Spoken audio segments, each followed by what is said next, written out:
Leitura da Epístola de São Paulo Apóstolo aos Coríntios. Irmãos, porque sois sensatos, de boa mente sofreis os insensatos. Na verdade, suportais quem vos põe em escravidão, quem vos devora, quem vos rouba, quem se exalta, quem vos dá na cara. Digo-o para a minha vergonha, como se tivesse sido fraco neste ponto. Mas naquilo de que qualquer se ufana, falo como louco, também eu me ufano. Se são hebreus, também eu. Se são israelitas, também eu. Se são descendentes de Abraão, também eu. Se são ministros de Cristo, falo como menos modesto, mas o sou eu. Mais nos trabalhos, mais nos cárceres, em açoites sem medida, frequentemente em perigos de morte. Dos judeus recebi por 5 vezes 40 açoites menos um. 3 vezes fui açoitado com varas, 1 vez fui apedrejado, 3 vezes naufraguei, 1 noite e 1 dia estive no alto mar, muitas vezes em viagens entre perigos de rios, perigos de ladrões, perigos dos da minha raça, perigos dos gentios, perigos na cidade, perigos no deserto, perigos no mar, perigos dos falsos irmãos. No trabalho e na fadiga, em muitas vigílias, na fome e na sede, em muitos jejuns, no frio e na nudez. Além destas coisas que são exteriores, a minha obsessão permanece, a preocupação por todas as igrejas. Quem está doente sem que eu também o não esteja? Quem tropeça sem que eu não me abrase? Se alguém se pode gloriar, sou eu que me gloriarei na minha fraqueza. O Deus e Pai de nosso Senhor Jesus Cristo, bendito seja Ele por todos os séculos, sabe que não minto. Em Damasco, aquele que governa a nação em nome do rei Aretas, fazia guardar a cidade para me prender, mas desceram-me numa alcofa por uma janela, ao longo da muralha, e assim escapei das suas mãos. Se alguém se pode gloriar, que o que em boa verdade não convém, farei agora menção das visões e revelações do Senhor. Conheço um homem em Cristo, o qual há 14 anos foi arrebatado. Não sei se foi em corpo, em alma, só em espírito, Deus o sabe, até o 3º céu. E sei que este homem, se foi em corpo e alma, se só em espírito, não o sei, Deus sabe, foi arrebatado ao empíreo, e aí ouviu palavras inefáveis que ao homem não é ilícito repetir. Por isso, gloriar-me-ei por mim, porém, de nada me gloriarei, senão nas minhas fraquezas. Verdade é que se me quiser gloriar, não serei insensato, porque direi a verdade. Contudo, abstenho-me disso, para que ninguém julgue de mim mais do que vê em mim ou ouve de mim. E para que a grandeza das revelações me não envaidecesse, foi-me dado um aguilhão na minha carne, que é como um enviado de Satanás para que me esbofeteia. Por causa disso, pedi 3 vezes a Deus que o afastasse de mim. Ele, todavia, respondeu-me: basta-te a minha graça, porque é na fraqueza que o meu poder triunfa. Portanto, de boa vontade me gloriarei nas minhas fraquezas, para que habite em mim a força de Cristo. Sequência do Santo Evangelho segundo São Lucas. Naquele tempo, tendo se juntado uma grande multidão de povo e tendo ido ter com ele de diversas cidades, disse Jesus esta parábola. Saiu o semeador a semear a sua semente, e ao semeá-la, uma parte caiu ao longo do caminho e foi calcada, e as aves do céu comeram-na. Outra parte caiu sobre cascalho, e quando nasceu, secou, porque não tinha umidade. E a outra parte caiu entre os espinhos, e logo os espinhos que nasceram com ela a sufocaram. E outra parte caiu em boa terra, e depois de nascer, deu fruto a 100 por 1. Dito isto, exclamou: quem tiver ouvidos para ouvir, que ouça. Os discípulos então perguntaram-lhe o que significava esta parábola. E ele respondeu-lhes: a vós é dado conhecer o mistério do reino de Deus, aos outros, porém, por parábolas, de modo que vendo não vejam e ouvindo não entendam. É este o significado da parábola. A semente é a palavra de Deus. Os que estão ao longo do caminho são aqueles que a ouvem, mas depois vem o demônio e tiram-lhes a palavra do coração, para não suceder que se salvem acreditando. A que caiu sobre o cascalho representa aqueles que receberam com gosto a palavra, quando a ouvem. Não têm, todavia, raízes. Até certo tempo creem, mas no tempo da tentação voltam atrás. E a que caiu entre espinhos representa aqueles que ouviram, mas não dão fruto, por terem ido atrás dos cuidados, riquezas e prazeres da vida que os sufocaram. A que caiu em boa terra representa aqueles que, recebendo a palavra num coração bom e nobre, aguardam e dão fruto pela sua constância. Ave Maria, cheia de graça, o Senhor é convosco. Bendita sois vós entre as mulheres e bendito é o fruto do vosso ventre, Jesus.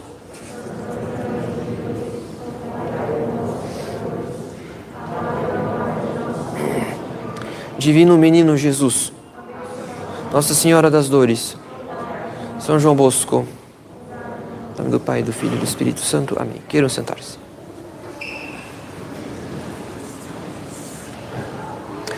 Caros fiéis, faz um domingo que entramos no tempo da Septuagésima, tempo de adquirir o espírito de penitência antes de entrar na penitência quaresmal. Então é com esse espírito, o espírito de penitência, que devemos considerar a parábola da semeadura, que a Igreja quis reservar para a liturgia desse domingo, o domingo da Sexagésima.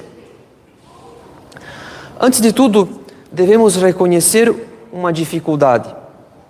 Na verdade, à força de ouvir as parábolas desde a infância e, sobretudo, apoiados na explicação que Nosso Senhor dá Ele mesmo a essa parábola em particular, pode ser que julguemos ter compreendido todo o sentido da parábola da semeadura. Pode ser também que a única parte que provocou o nosso interesse da parábola tenha sido a última parte da explicação, quando Jesus Cristo diz: a que caiu na terra boa são os que ouvem a palavra com coração reto e bom, retêm-na e dão fruto pela perseverança. Ou seja, pode ser que a nossa única preocupação até hoje tenha sido a de examinar se o nosso coração é como a terra boa, se ele retém as sementes e produz abundantes frutos, como se todos os demais terrenos apresentados pela parábola não fossem também do interesse de Deus, como se Deus só procurasse a terra boa. Pois se esse for o caso, caros fiéis, então reconheçamos que não conhecemos a parábola. Ou melhor, conhecemos o texto sagrado, mas nunca soubemos interpretá-lo bem. Por isso mesmo, façamos um exercício que pode nos ajudar muito. O exercício de reler a parábola da semeadura como se fosse algo novo, prestando atenção em todas as suas partes, porque a lição espiritual que precisamos tirar da parábola necessita da atenção a todas as suas partes.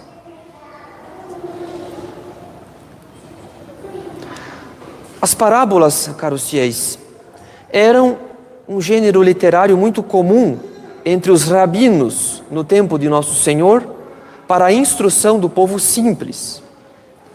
Porque a comparação de uma lição espiritual com alguma situação do cotidiano torna mais fácil a compreensão daquela lição espiritual. Isso significa que a lição espiritual está presente em toda a parábola. A totalidade do significado da parábola, a totalidade da lição espiritual implica todas as partes da parábola. Porque se as parábolas contêm situações que são familiares à vida do povo, então tudo seria ouvido, nada seria ignorado. Dito isso, com que estado de espírito o povo ouviu então a parábola da semeadura? podemos presumir um certo estranhamento. E talvez por isso os apóstolos tenham pedido explicação. Afinal, caros fiéis, quando nosso Senhor disse que a semente caiu à beira do caminho, no solo pedregoso e entre os espinhos, por acaso um semeador lançaria a semente sem fazer caso do terreno onde cairia? Por acaso um semeador não trabalharia a terra antes de tudo, justamente para remover as pedras e os espinhos? Por acaso não zelaria para que não houvesse perda de sementes à beira do caminho? Por acaso seria tão negligente a ponto de aproveitar tão mal as suas sementes? A parábola parece tratar de um mau trabalhador, alguém negligente e desleixado. Parece negligência, parece desleixo, mas não é o caso. Pois, como comenta São João Crisóstomo, que sentido tem essa de semear sobre espinhos, sobre pedras, sobre o caminho? Tratando-se de sementes e de terra, certamente não teria sentido. Porém, tratando-se das almas e da doutrina, é motivo de muito louvor.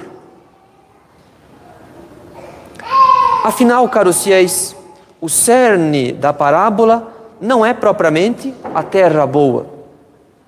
O cerne da parábola é a atitude do semeador.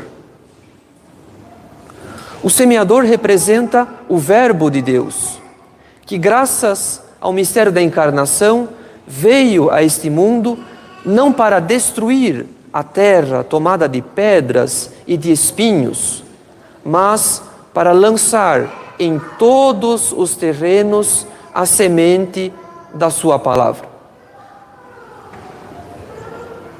Conforme o comentário de São João Crisóstomo, assim como o semeador não distingue o campo que tem diante de si, mas lança claramente com indiferença as sementes, assim também ele não diferencia os pobres dos ricos, nem os sábios dos ignorantes, nem os preguiçosos dos diligentes, nem os bravos dos covardes.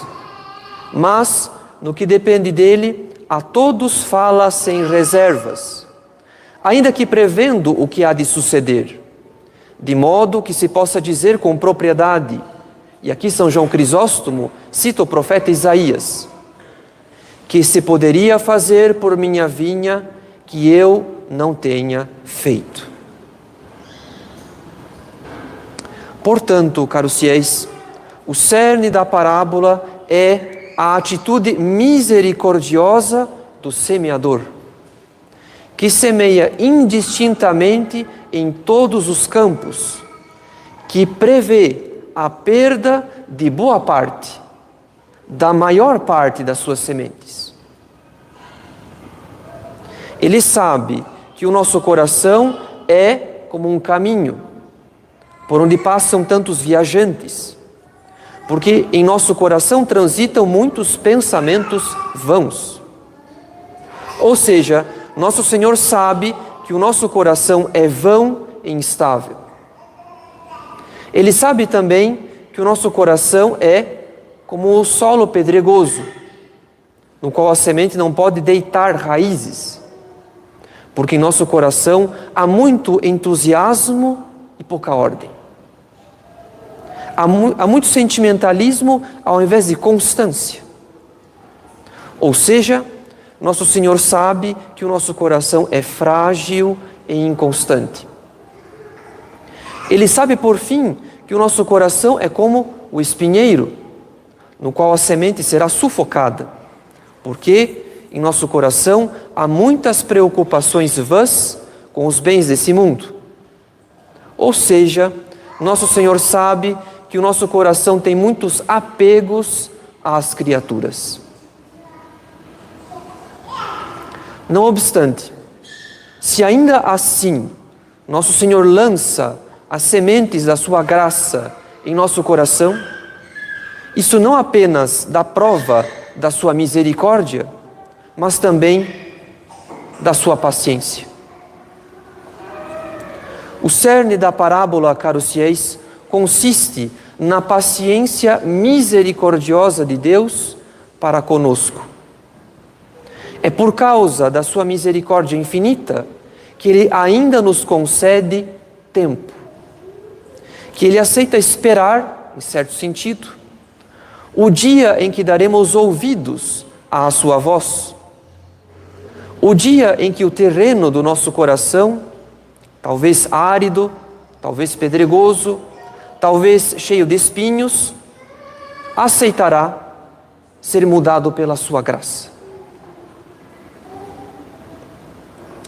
Afinal, caros fiéis, enquanto um solo árido, pedregoso ou cheio de espinhos não podem se converter em terra boa para o plantio, enquanto a atitude do semeador da parábola não faz sentido no que diz respeito à semeadura, por outro lado, faz todo sentido no que diz respeito às almas. Porque Deus pode converter um mau coração em bom coração. E para realizar essa obra de misericórdia, Ele usa de paciência para conosco. Ele dá tempo aos seus eleitos. Isso significa que ter tempo para reformar a própria vida já é uma graça. Já é um dom gratuito e imerecido todos os dias, todas as horas, a cada instante. Aquele católico que julga que o seu caso é perdido, que a sua vida não tem solução, que ele não tem jeito, ele não considera que Deus não nos daria a vida, ou seja, Deus não nos daria tempo, se não esperasse de fato a nossa reforma interior, a reforma do nosso coração. É uma ilusão, portanto, é uma tentação desanimar à vista dos próprios pecados e esquecer-se da paciência misericordiosa de Deus para conosco. Como se o tempo não fosse um dom recebido do próprio Deus. Como se o tempo fosse um mérito nosso, ou algo determinado pela nossa idade, ou pela nossa saúde, o que é falso. Deus espera a nossa reforma interior, caros fiéis. Deus semeia continuamente em nosso coração as sementes das suas boas inspirações. E o tempo de que dispomos é o sinal de que Ele ainda quer fazer do nosso coração uma terra boa para a sua vida em nós. Como disse Santa Teresa de Jesus às suas irmãs, não vos desconsoleis, ainda que não respondais logo ao Senhor, que bem sabe Sua Majestade aguardar muitos dias e anos, em especial quando vê perseverança e bons desejos. Ou seja, se uma alma quer aproveitar o tempo, ainda que a sua devoção seja tão imperfeita, se uma alma quer aproveitar o tempo, muito mais o próprio Deus quer usar de paciência com essa alma. Nosso Senhor sabe que a nossa reforma interior não é obra de um só dia. Ele sabe que os nossos vícios precisam de tempo para serem extirpados e por isso usa de paciência para conosco. Por outro lado, não podemos desperdiçar o tempo, pois como já sabemos, o tempo é uma graça. Enfim, não podemos desperdiçar o tempo retardando, atrasando o nosso combate espiritual para depois, para amanhã. A chave para fazer bom uso da paciência misericordiosa de Deus, caros fiéis, é a perseverança. Pois, como ouvimos no próprio Evangelho da Missa, a semente que caiu na terra boa são os que ouvem a palavra com o coração reto e bom, retêm-na e dão fruto pela perseverança. É pela perseverança que fazemos bom uso da paciência de Deus para conosco. Porque a perseverança consiste naquela firmeza de vontade em enfrentar as dificuldades de uma obra de longa duração. A perseverança consiste naquela firmeza de vontade em enfrentar as dificuldades de uma obra de longa duração. A obra da nossa santificação é de longa duração. Ela exige perseverança contra o temor do cansaço ou do sofrimento durante o combate espiritual. É a perseverança, portanto, que Deus visa ao agir conosco com paciência. A terra boa que Ele quer produzir em nós não depende tão somente da sua graça, depende também da nossa colaboração. E nós colaboramos com a graça de Deus, perseverando naquele combate que irá nos conduzir à perfeição da caridade. A propósito, quando nosso Senhor diz, explicando a parábola, que o coração reto e bom dá fruto pela perseverança, a própria bondade e retidão de coração depende da perseverança. Ou seja, a bondade e a retidão de coração não se obtêm de uma só vez. A bondade e a retidão também dependem de muitas purificações, e isso exige tempo. A perseverança, portanto, não é a disposição de alma exclusiva dos bons e dos perfeitos. Muito pelo contrário, é essa a virtude, é a perseverança que conduz as almas à perfeição da caridade. Pois, como lemos na Epístola de São Tiago, mas é preciso que a paciência, ou numa tradução literal, é preciso que a perseverança efetue a sua obra, a fim de sermos perfeitos e íntegros, sem fraqueza alguma. Então, de fato, caros fiéis, nosso Senhor, que semeia a semente da sua graça em todos os terrenos, sabe melhor do que nós não somos bons e perfeitos.